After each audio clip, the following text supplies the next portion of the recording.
Madame Anne Hidalgo, la maire de Paris, la question que tous les Congolais se posent à vous,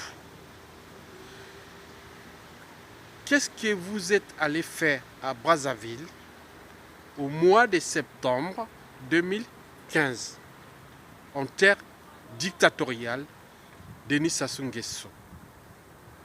Madame Anne Hidalgo, la question que tous les Parisiens se posent, qui a financé ce séjour ou cette escapade nocturne à Brazzaville au mois de septembre 2015?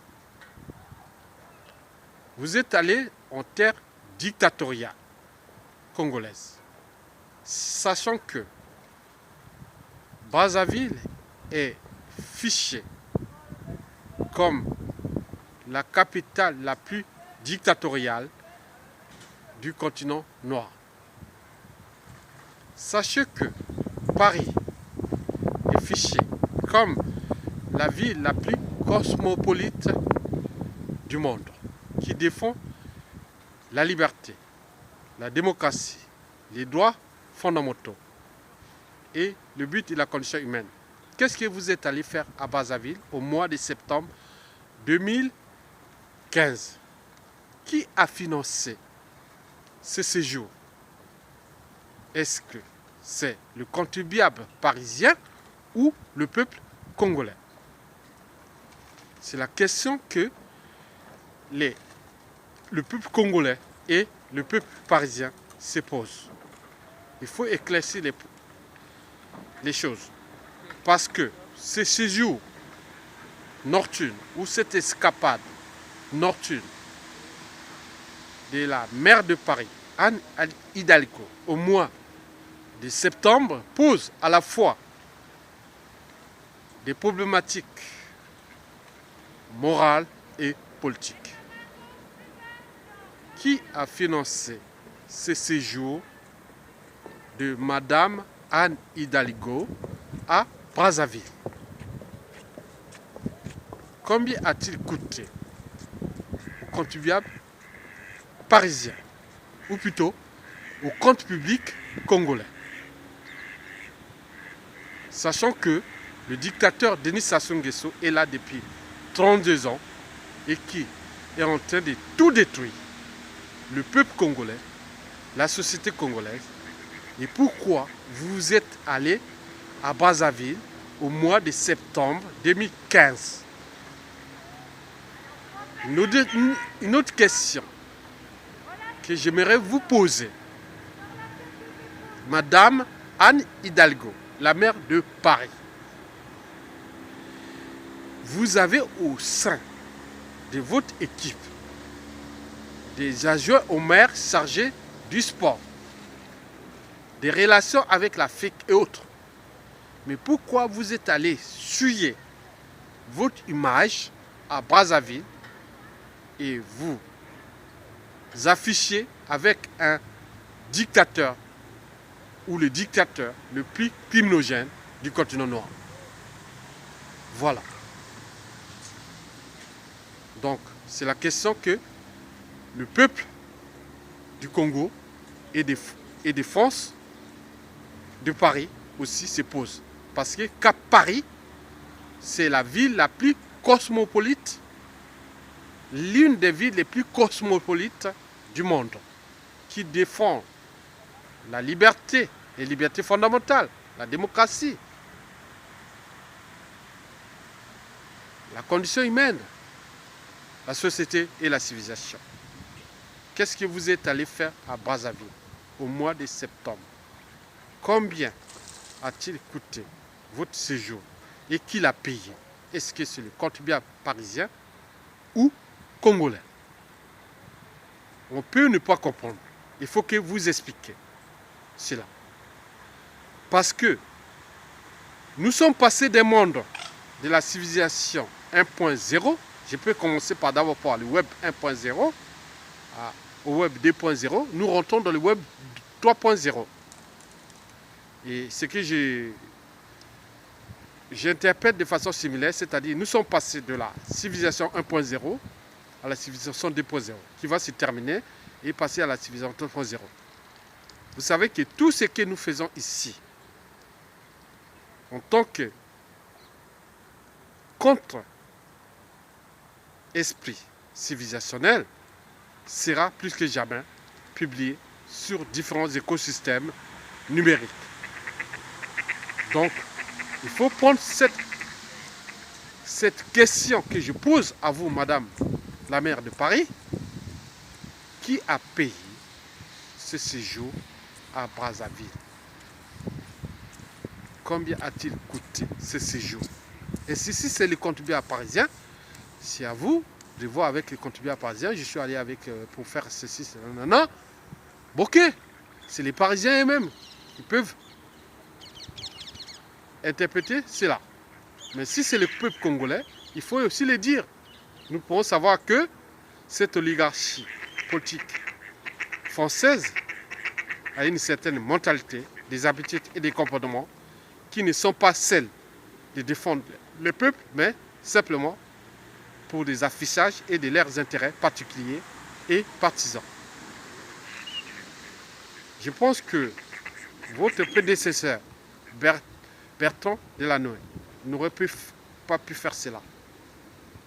Est-ce que vous êtes dans la signification comme ce qui se passe au Brésil? Vous savez, Lula ne pouvait pas rencontrer Sassou Nguesso. Mais sa successeur est allée rencontrer Sassou Nguesso, a fait tout ce qu'on irait au Brésil. Est-ce qu'on est dans le même état d'esprit?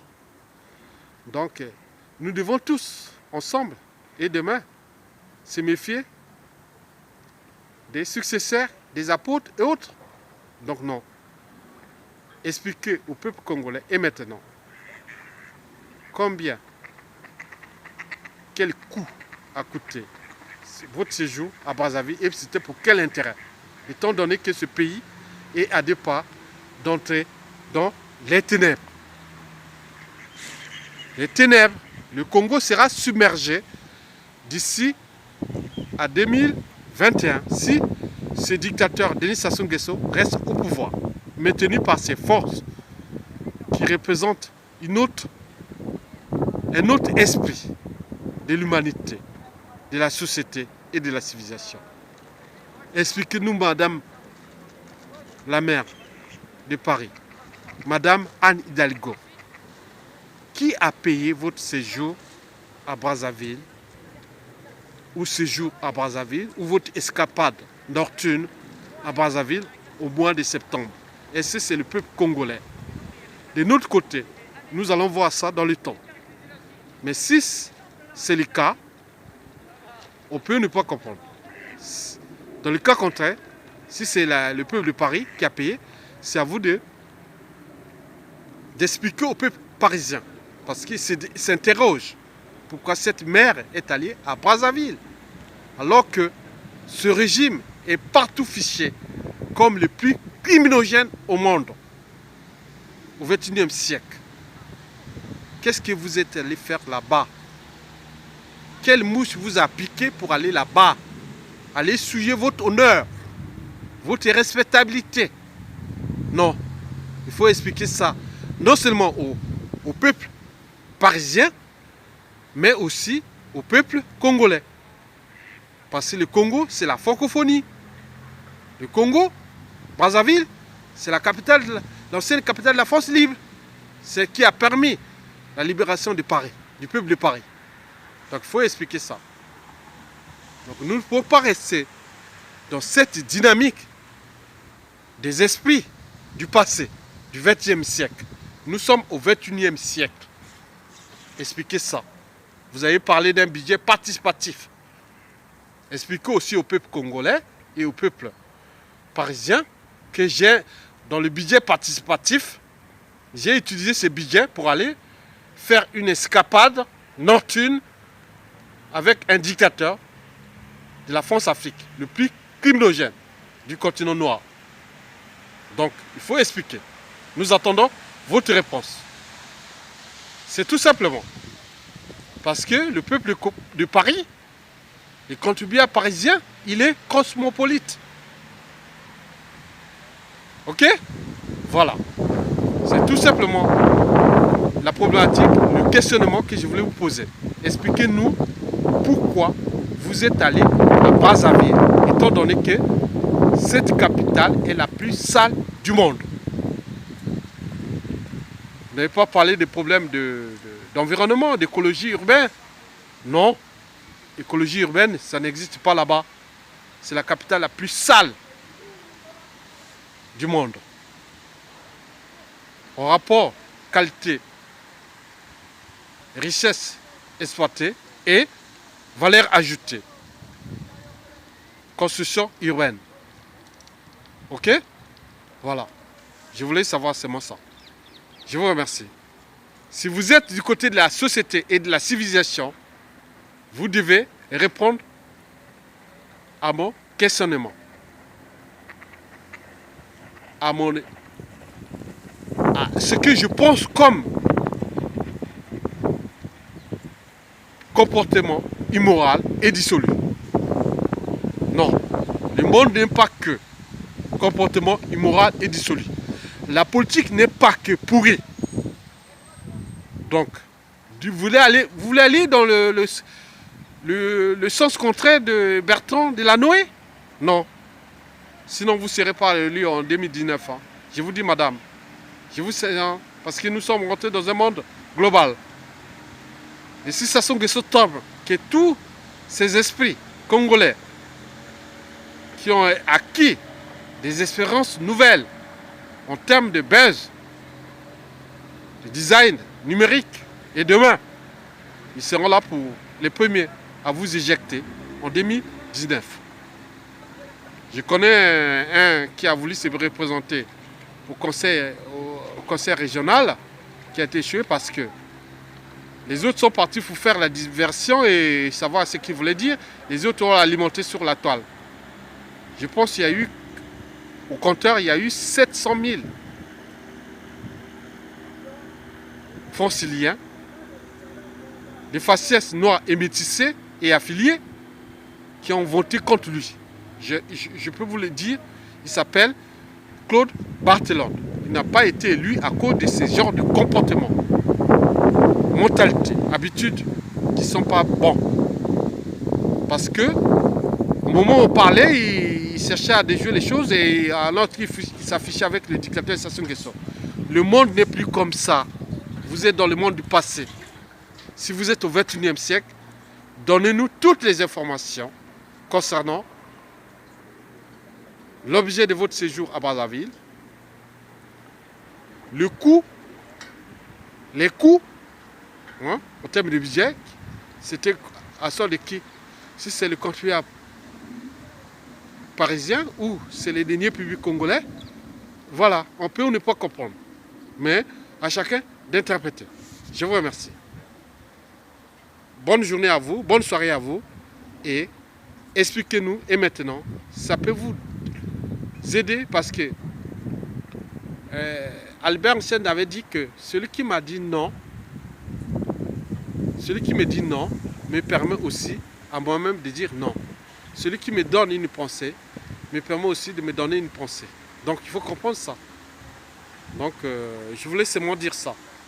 Donc faites le nécessaire d'expliquer au peuple congolais de Paris, de France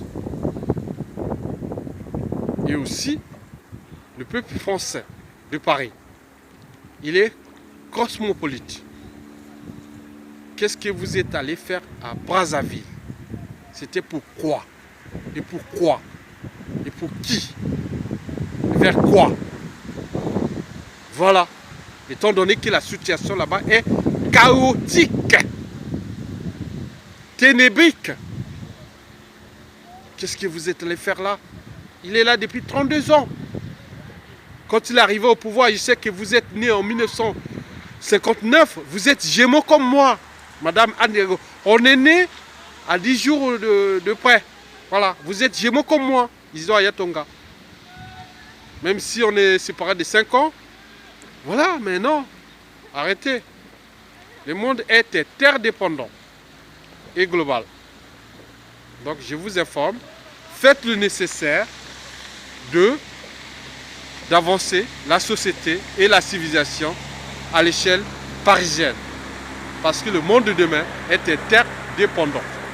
Nous ne pourrons plus laisser libre cours à certaines mentalités qui nuisent gravement sur différentes échelles à l'évolution de la société et de la civilisation, voire des nouvelles synthèses sociétales sur différentes échelles.